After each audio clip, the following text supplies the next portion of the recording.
Here we are at the Zandvoort circuit in the Netherlands.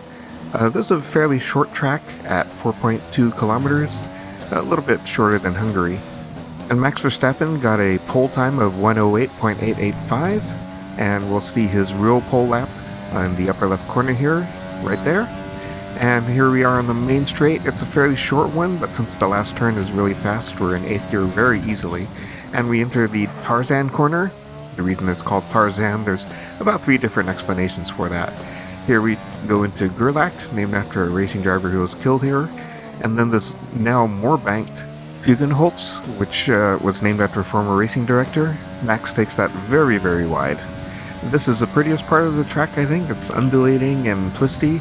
And we go into Shavelach, which road drivers just lift a little, where I brake and downshift. And then we go into Masters, which is a lot faster than I think it is.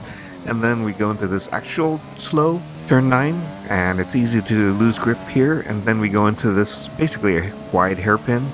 And then we go into this second DRS zone over a fairly long straight and sneer coats before we get to Hans Erst, named after another former racing director. Very tight right and a very tight left. And then we get on the throttle as fast as we can to go into Kumho, which is a very fast right. And then we go into a much faster Ari Leyendijk, which has now become sort of a high-banked oval looking thing. And we go into the first DRS zone and the start finish, where I got a lap so far is a 1:14.1.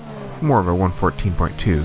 This used to be a much more expansive track, but in 1989 they sold off large portions of the land to fund their financial shortfalls, but they ended up going bankrupt anyway before another company bought them. And for a time it was a very, very short track, until about 1999, when it basically formed how it looks today. And then in 2020 they renovated it and added much more banking to Hugenholtz and Ari Leyendijk to form what it looks like today.